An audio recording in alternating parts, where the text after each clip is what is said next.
নমস্কার, আমি গঙ্গাসাগর থেকে মৌমিতা বলছি। আমি আজকে সকালে উঠে জামা কাপড় সব মেলে দিচ্ছি, কারণ কালকে থেকে প্রচুর বৃষ্টি হচ্ছিল।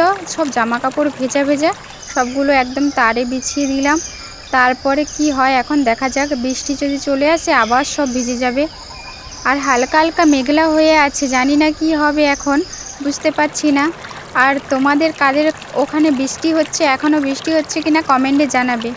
আমাদের গঙ্গাসাগরের ওয়েদার সবসময় এরকম মেঘলা হয়ে থাকে, কোনো সময় তো রোদ বেরোনোর নাম নেই, সব সময় মেঘলা হয়ে থাকে। বাসনপত্র সব ধুয়ে নেওয়া হয়েছে, এগুলো সব রান্নাঘরে রেখে দিই। আমাদের রান্নাঘরটা দেখতে পাচ্ছ কীরকম, আমাদের সাইডে তো নতুন বাড়ি হয়েছে, তোমাদের দেখিয়েছি। এই যে জামা কাপড় সব বিছিয়ে দিলাম, দেখা যাক এখন কি হয়। মেঘলা হয়ে আছে এখন যদি বৃষ্টি। আর এখানে আমাদের টাইম কলের জল, এই টাইম কলের জলে আমরা স্নান করি, বাসনপত্র ধুই, থালা বাসন ধুই, সব কিছু করি। এই কুমড়ো, বরবটি আর এই ঢ্যাঁড়সগুলো সব আমাদের বাগানের, এগুলো আজকে রান্না হবে। আর আজকে কি মাছ ধরা যায় দেখা যাক। মাছ পুকুরে, আমাদের পুকুরে তো প্রচুর মাছ, তাই পুকুরের মাছ দিয়ে আমাদের রান্না হয়। দেখো এই যে ঝুড়িটা দেখতে পাচ্ছ, এই ঝুড়ির মধ্যে কত শসা দেখেছো। এটা একদম বাগানের শসা, কিন্তু এটা একদম বুড়ো হয়ে গেছে, পেকে গেছে। আর এটা হচ্ছে লেবু, আমাদের বাগানের লেবু। এখানে রান্না বসে যাচ্ছে, এটা হচ্ছে আমাদের রান্নাঘর। এই যে উনুনটা, এখানে মাটির উনুনে দুপুরে রান্না হয় আর রাত্রে গ্যাসে রান্না হয়। আর আমাদের জ্বালন দেখো কত সুন্দর সব গুছিয়ে রাখা হয়েছে এখানে। এই যে উনুনটা, আর ওই সাইডের দিকে দেখো জ্বালন রাখা হয়েছে। এইখানে সব জ্বালন নিয়ে রান্না করা হয়। মাটির উনুন। দাঁড়ান, আমি একটা পেয়ারা দেখেছি পেয়ারা বাগানে, তোমাদের দেখাচ্ছি। ওটা পেকেছে কি না একবার দেখে আসি, দাঁড়াও।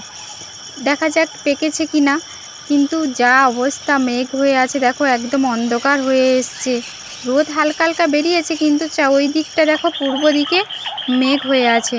না, ওটা পাকেনি, তোমাদের দেখাচ্ছি, দাঁড়াও। একদম পাকেনি, কাঁচা কাঁচা হয়ে আছে। আর একটুখানি পোকা লেগে গেছে মনে হচ্ছে।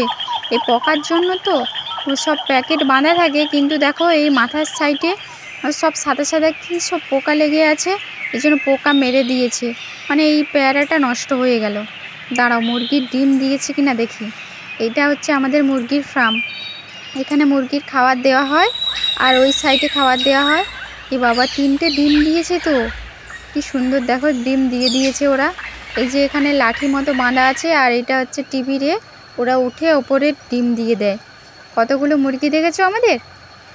এদের জানো তো, এদের কোনো ট্রিটমেন্ট করা হয় না, এরা এমনিতে এখানে থাকে। আর আমাদের তো মেসের দোকান আছে, সেই মেস নিয়ে এসে বাবা হালকা হালকা দিয়ে দেয়, ওরা খেয়ে এখানে ওপরে উঠে থাকে।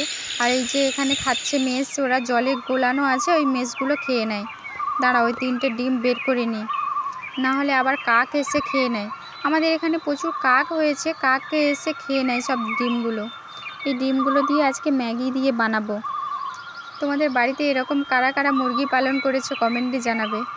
আর ওই যে সাইডের দিকে দেখতে পাচ্ছ, এটা আমাদের নতুন বাড়ি। নতুন বাড়িতে হচ্ছে 3টে রুম হয়েছে, নিচের দিকে বাথরুম, সিঁড়ি ঘরে কিচেন রুম হবে, আর বেলকনি সামনে। আর এটাতে আমরা থাকতাম। এই বাড়িটা হওয়াকালীন এই বাড়িটাতে মানে এখন থাকি। আর এইটা হচ্ছে নতুন বাড়ি হচ্ছে।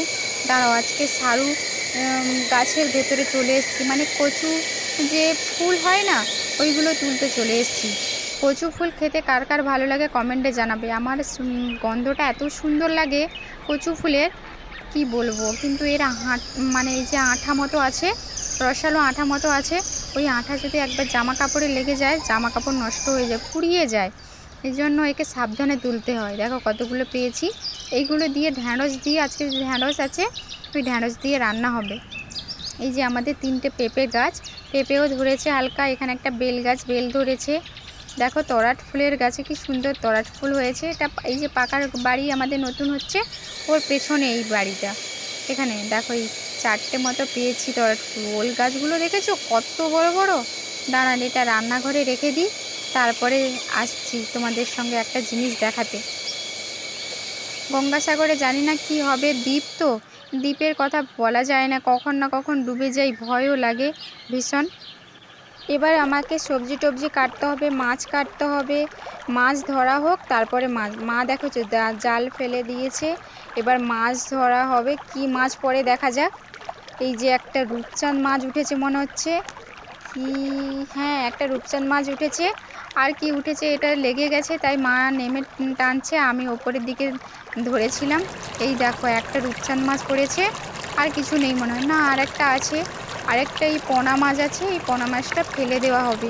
এটাকে নিয়ে কি করব বলো, একটা মাছ হলে হয়ে যাবে, আমরা তো 4 জন খাই, 4 জনের জন্য একটাই মাছ যথেষ্ট। আজকে ভাবছি একটা কুমড়ো আছে, কুমড়ো দিয়ে এই মাছটা দিয়ে ঝোল বানাবো। তাই কুমড়ো এই মাছটা ধরলাম, এই মাছ খেতে আমার ভীষণ ভালো লাগে।